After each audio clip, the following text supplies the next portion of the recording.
Alrighty, boys and girls, welcome back to our series on American history, a broad overview.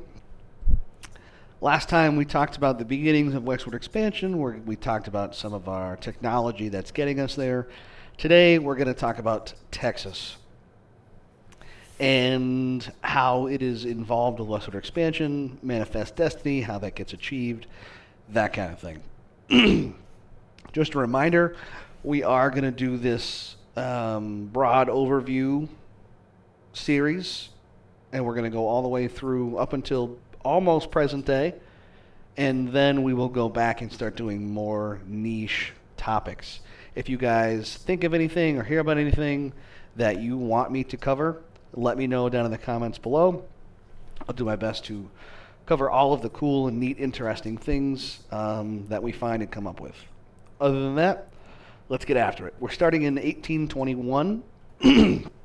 Now, remember, this is just a map of what's happened and is to come soon. This is a map from a little bit later, but it's going to give us a quick review of what we talked about last time and what is to come this time. So remember, we purchased the Louisiana Territory from France. We talked about the Northwest Ordinance with like the Michigan-Ohio area, and then we talked about the agreement with Britain of how we're going to govern the Oregon Territory, how we're going to kind of split it.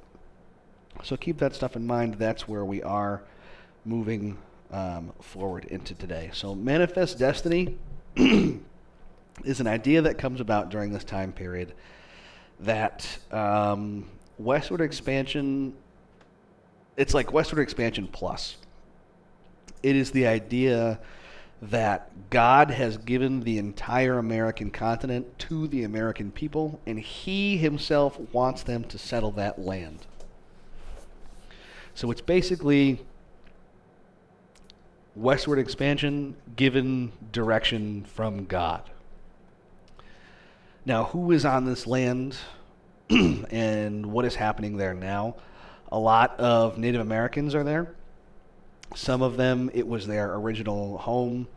It's where a lot of people settled, or it's where the nomad tribes move around in. Sometimes other Native peoples were basically forced relocated there by American settlers, French settlers, Spanish settlers, that kind of thing. There are also a lot of fugitives and outlaws in this area. There is no formal government. It makes a very good place for that kind of person to go and hide. The Wild West, this is the beginning of it. This is why it's called that, because there is so little government there for so long. It makes a good and easy place for that kind of person to flee to. We got to take a step back here for a second and understand what is going on around the United States to understand what happens for Americans in this area. So in 1821, Mexico gets its independence from Spain. After a 10-plus year conflict, they finally separate.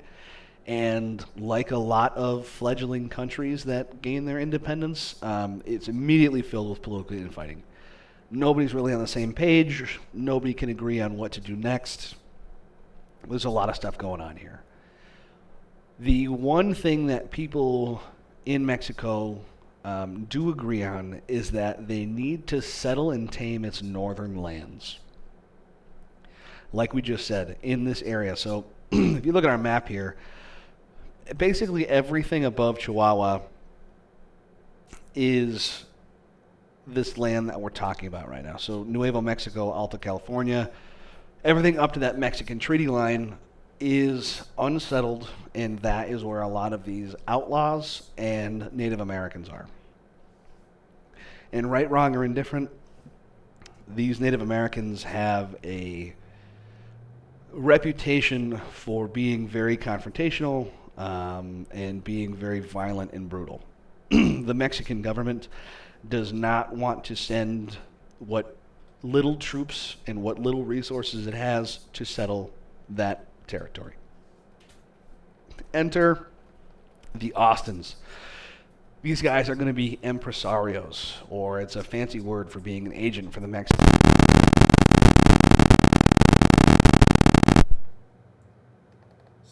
if you heard that. We had a little audio malfunction.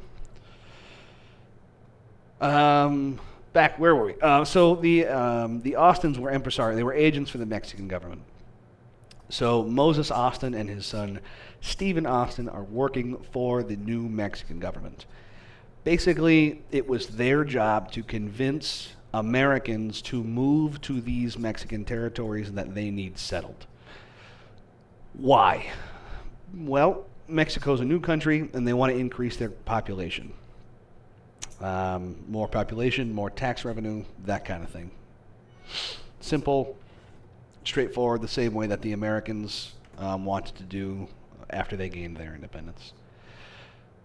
The other, and perhaps more important reason, was that if there are new settlers coming into these territories, they will be forced to settle and run off basically all of these Indians and bandits and outlaws.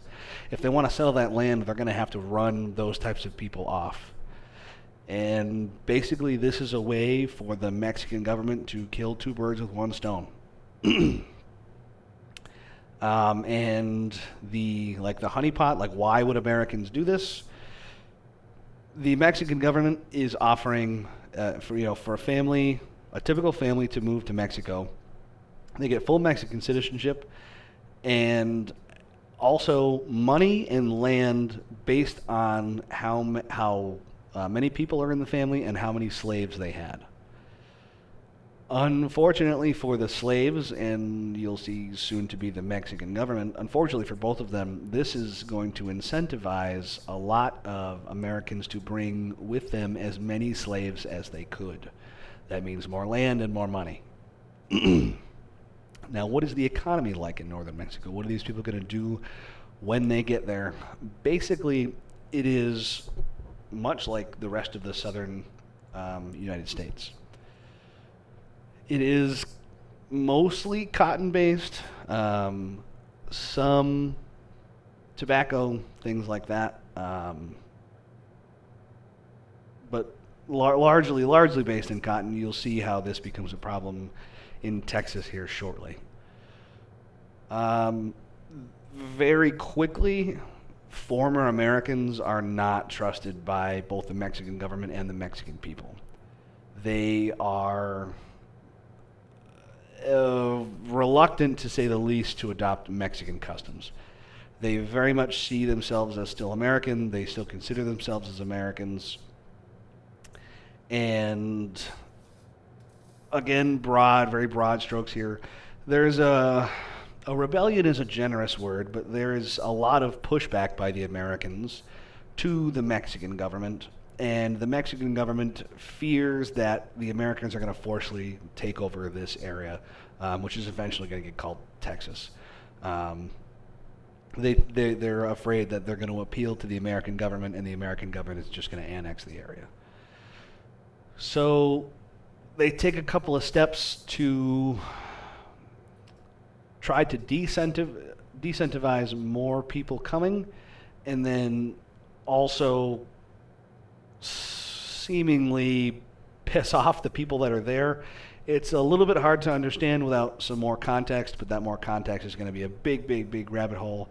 Maybe later we can toss a different episode in here for that, but today we're going to stay fairly topical. What they do is ban the importation of slaves. This is going to discourage a lot of the people who were coming here. Basically, they're farmers. A lot of the farmers who had the capital to move to a new country also had slaves. So that's gonna push those people right out. And then shortly thereafter that, immigration is going to be done. This business with the impresarios and the Austins, it's going to be all over. We're not playing this game anymore. We're not bringing more Americans here. We're certainly not paying more Americans to come in here. And they also impose taxes on any trade with foreign countries. That includes the United States. It was designed to discourage trade with the United States. And this pisses off a lot of the former Americans who are now living in the Bahia or Texas area. And if that weren't bad enough, in 1824, President Santa Anna, president of Mexico, Santa Anna. He tries to ban slavery outright. He also goes and abolishes several other rights that the former Americans had at the time. There was a constitution. It was called the Constitution of 1824 that gave Americans, or 1821, excuse me, that gave Americans a lot of rights that were moving to Mexico. Santa Anna basically ripped that up and said, "Too bad, we don't care." And their reaction. The settlers are understandably very pissed off. They were promised one thing, delivered another. People are very upset. And as if that weren't bad enough, all of these taxes and regulations are being made, they're being pressed upon them by a government that they don't even consider their own. The lack of slave labor is going to ruin the economy in Behar because that's how it was set up. They were told that they could bring slaves there. They build an economy based on farming cotton with slave labor. It ruins everything. And at this point, what very, very little loyalty they had to the Mexican government, they throw right out. Now there's no reason to obey the Mexican government at all. Basically, everybody who moved there is considering themselves Americans. We don't care what the Mexican government says anyways. You know, we were the ones who settled this land, that kind of mindset. By the time 1830 rolls around and all of this is really happening, there are 30,000 former Americans in northern Mexico. And they're outnumbering the locals at least 10 to 1, sometimes more in some areas. And talk of rebellion starts very quickly. Remember, this is a time where rebellions aren't uncommon. Remember, we talked about 2 or 3 in the last couple of episodes since the American Revolution. This is just kind of the mindset that that people are in at this point. Stephen Austin basically comes in and says, "Listen, we don't need to go to war. Nobody needs to die over this. I will go and negotiate with the Mexican government and see what I can get done." Turns out it's basically nothing. There's a very, very big lack of process. The peace negotiations are not going well. Santa Anna is basically not receptive to anything other than full, loyalty pledged by these former Americans or else. Stephen Austin understands this, and it gets to the point where he sends word back to some higher ups in the American portion of northern Mexico, if that makes sense, the former American populace in northern Mexico. He sends word back to those guys and is basically like, "This is it. Set up your own government and get ready because it's coming." This letter gets intercepted by the Mexican government. It gets shown to Santa Anna, and Austin gets thrown in prison. He's there for a while. He gets out and is understandably very pissed off and says, "Form an army, we're going to war." Gonzales is one of the first battles of the Texas independence movement. And taking a step back, years before this, the Mexican government had given the town of Gonzales a cannon, basically to help them fend off from hostile Native American attacks. It was a big deal at the time, and having some large artillery definitely helped in sieges like that. This war is starting. The Mexican army wants this cannon back. They march on the town of Gonzales and are like, "Hey, not only are you all surrendering, but we're also going to take the cannon." And the citizens are not pleased. And this is where we get a very historically important phrase, flag, and memory. The citizens turn the cannon on the Mexican soldiers. They hang a banner that says, "Come and take it." The Texans drive out the much larger Mexican force back to San Antonio and then eventually out of San Antonio. Very early on, a very big win for the Texans. There are battles in between. There's stuff going on in between, but remember, we're keeping this fairly broad. So we just drove the Mexicans out of San Antonio. In San Antonio, there is a mission there called the Alamo. It's still there today. I don't know how much I'd recommend going to see it. It's nothing. If you're a historian like me, it's nothing like what you think it is. There's like a koi pond in the middle. I remember being very disappointed when I went there the first time. Anyways, it's a strategic stronghold. San Antonio is a big deal, and this mission was turned into a fort to defend San Antonio. And the reality of the situation is these Texans need to delay the Mexican forces coming back through San Antonio to give time for General Sam Houston to prepare the rest of the military, the rest of the Texas military, basically, to defend against Santa Anna's forces. So, like a lot of the other conflicts we talked about, there are, regular soldiers, and then there are militia. At the Alamo, there's kind of a mix of everybody. If you go and watch the movie The Alamo with Billy Bob Thornton, it's a great movie. It hits all of the story beats of what happened in real life. It's definitely romanticized and Hollywoodized, but it's still a fairly accurate retelling of what happened, what was going on during this conflict. So if you want a more of a deep dive into what was going on in the Alamo, definitely watch that movie. It's a great film. It's one of my favorite movies. What happens here is 188 Texans, very long story short, defend the Alamo against over 6,000 Mexican troops for 13 days. Now, they call for reinforcements several times, and the only people who show up are 32 men from Gonzales, from that first battle that we talked about. And the addition of those 32 men makes the 188. It's not 188 in addition to those 32. Now, during this 13-day siege is when the people who are going to write the Mexican Declaration of Independence come together and write it. It's during this siege that they write it and sign it and officially declare independence. That is March 2nd of 1836. That's why if you're a cool person like me and live in Texas, we get 2 Independence Days. 4 days later, on March 6th, Santa Anna's troops, they storm the Alamo a final time. They had done it several times, but they throw everything they've got at the Alamo on March 6th, and this final time they finally overwhelm the Texan forces on the inside, and everyone on the inside was killed. There is a lot of debate on whether or not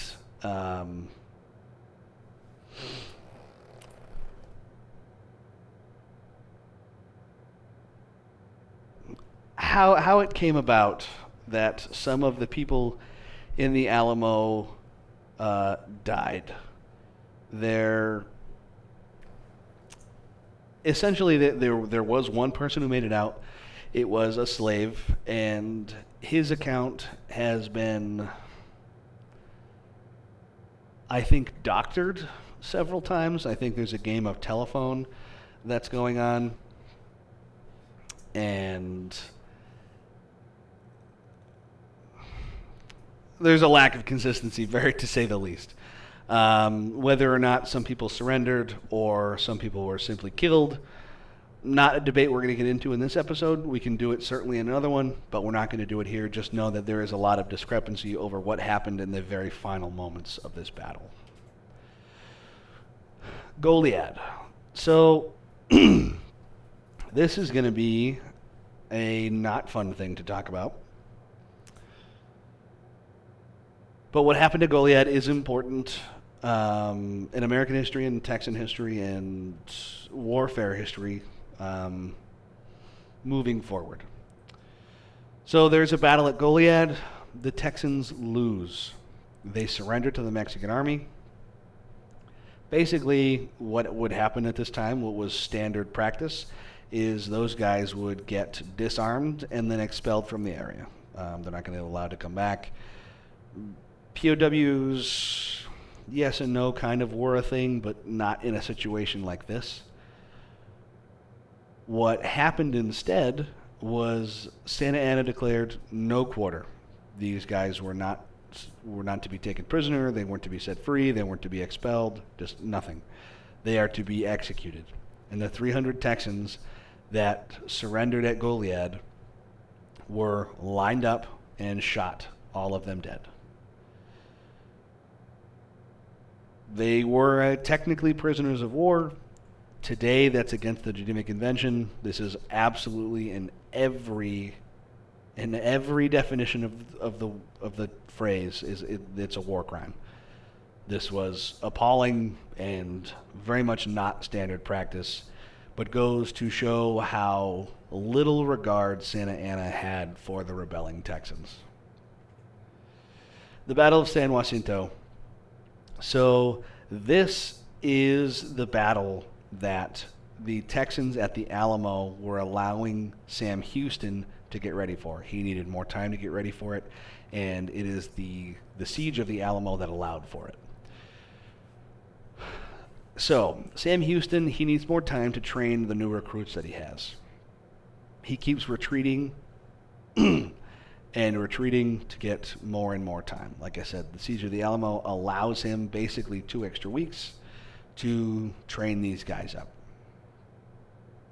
Now, since Sam Houston's army has been retreating and retreating and retreating, Santa Anna basically doesn't think that Houston's army is a threat. He thinks, basically he's overconfident. He thinks that Houston is worried that he's going to lose. So he gets lazy. Basically, they stop chasing Houston's army so feverishly.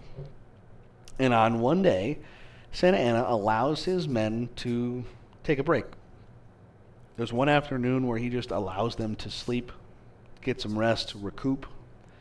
And Houston finds out about this, and he uses this opportunity for a surprise attack. It goes so well that the Texans defeat Santa Anna's army in less than 20 minutes and suffer only 9 casualties. And this is this battle, the Battle of San Jacinto. It is where, remember the Alamo, is ingrained in history as a battle cry. It is here that his men yell, "Remember the Alamo," because it is those men that allowed Houston to train more of his men and then sneak up on Santa Anna. If it had not been for the men at the Alamo, the Texan Revolution and the Battle of San Jacinto certainly could have gone a lot different.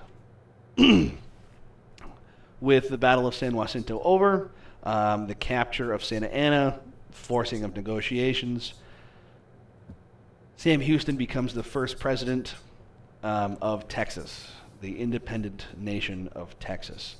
And the very first thing that the Texan government tries to do is ask the United States for annexation. They want the United States to take them into the Union.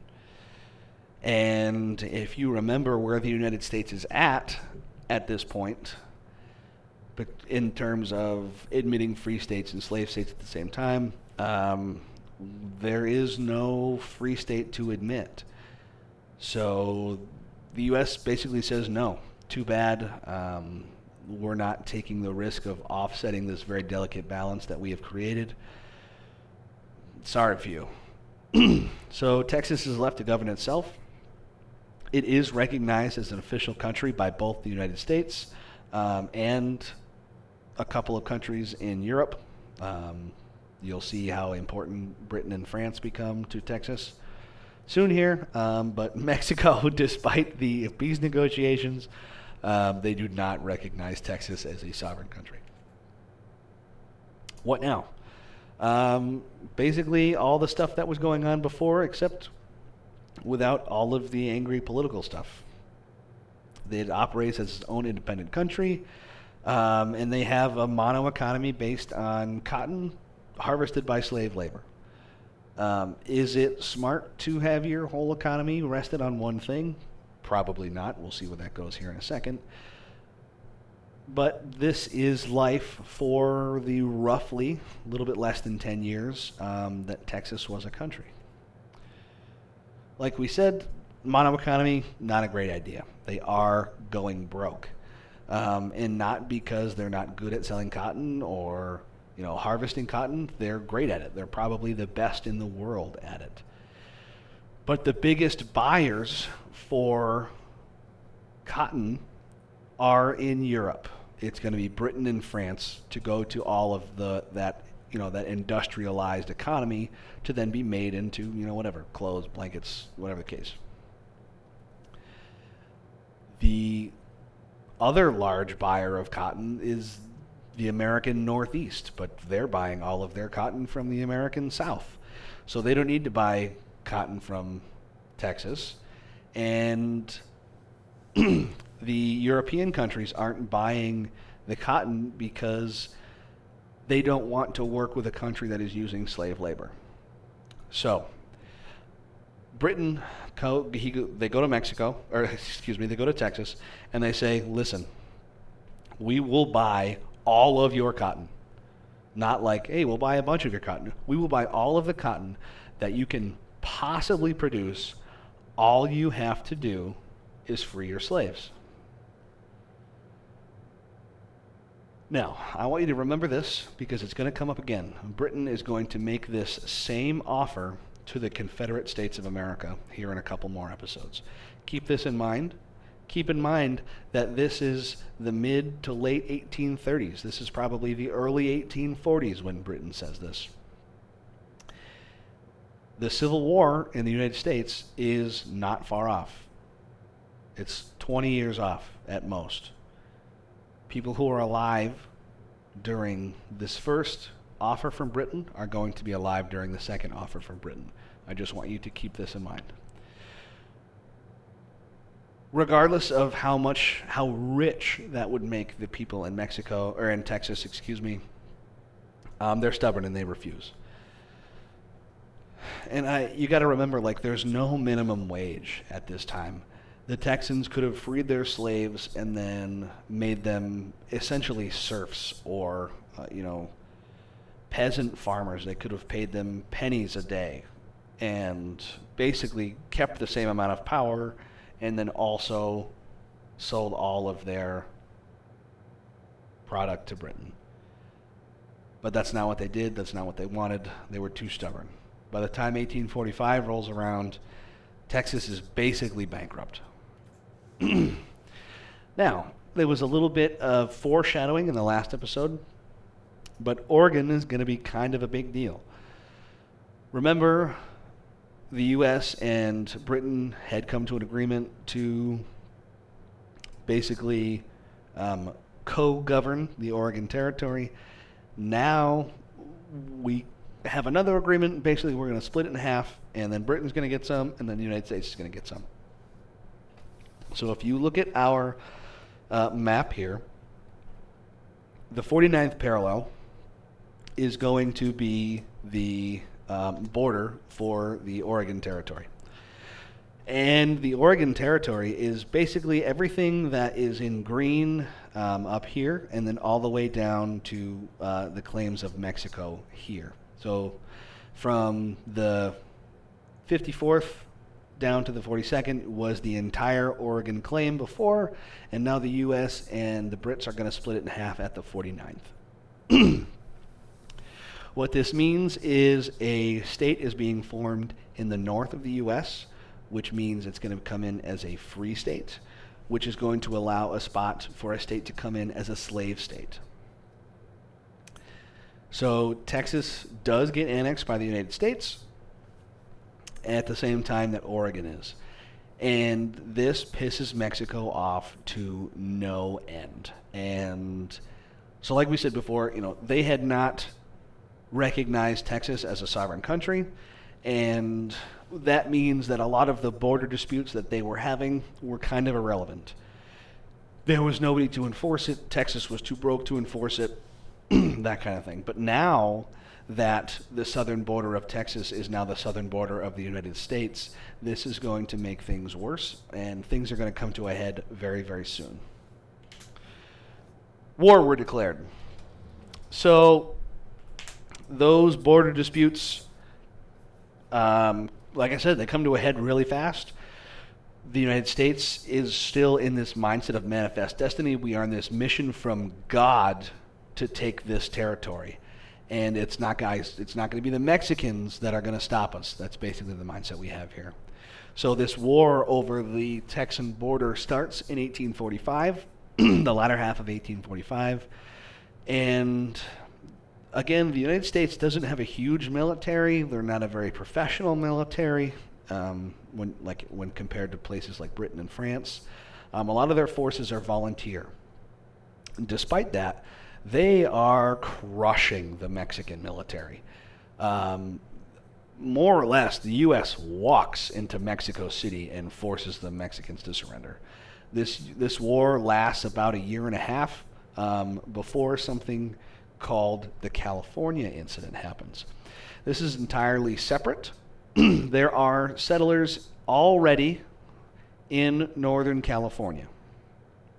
Remember, they're going to be former British people. There's going to be some Americans that moved out there. There's a fairly sizable group of people out there. And there's a former American general who leads an uprising. Now, Mexico was already fighting the Americans, and now they have to fight this other uprising. The Mexican forces are split, and this new uprising pretty quickly overcomes the Mexican forces there. And they declare themselves independent of Mexico, and they name their region the Bear Flag Republic. If you see some foreshadowing here, I'm proud of you. They're independent for like a couple of weeks. By the time the Americans had walked through the Mexicans, they also show up in this area and then take California for the Union. So by the time that the war is over, the United States has gained a lot of territory. If you look at our map here, it's going to be, by the time the treaty is signed, everything in that lighter orange color in the west is going to be seized by the U.S. during the war. Now, what ends the war officially is called the Treaty of Guadalupe Hidalgo, and the terms are as follows. Mexico is going to cede over 500,000 square miles to the U.S., so like we said, that's everything in that lighter orange color there. What is going to come out of that land are states like California, Utah, Arizona, Nevada, New Mexico, parts of Colorado, Wyoming, all that stuff. And we have an official border of Texas in the south. It's going to be the Rio Grande. That's also going to be the U.S.'s official southern border with Mexico. Now, in exchange for all of this land, the U.S. is going to pay for it. They're not just going to take it. They're not just going to say, hey, we beat you. It's ours now. We pay for it the same way that we paid for the Louisiana territory. We buy this territory from Mexico. And in addition to simply buying it, we are going to take on all of the debts that are owed to Mexico by the American citizens who were living there. So this is a big deal.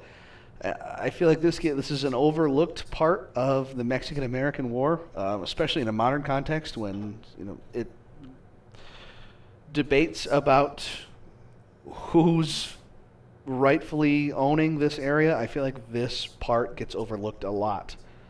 The fact that it was bought and the debts were bought up and that kind of thing as well. And with that, manifest destiny is achieved. The U.S. now stretches all the way from the East Coast, as far east as you can go, like the Cape in Massachusetts, all the way to the Pacific Ocean. Manifest destiny is achieved. Westward expansion is going to continue as more and more people move west and expand west. However, the the United States as a country spans from ocean to ocean. And this is going to be a big deal economic-wise because as ports get opened up on the West Coast, trade with Asian nations is going to become very popular. Trade coming out of the Orient is going to be a very big deal for the decades coming, especially post-Civil War. So keep that in mind as we move forward. Other than that, I appreciate you coming out. Thanks for hanging out. If you have any questions, let me know. Thanks for coming. I'll catch you in the next one.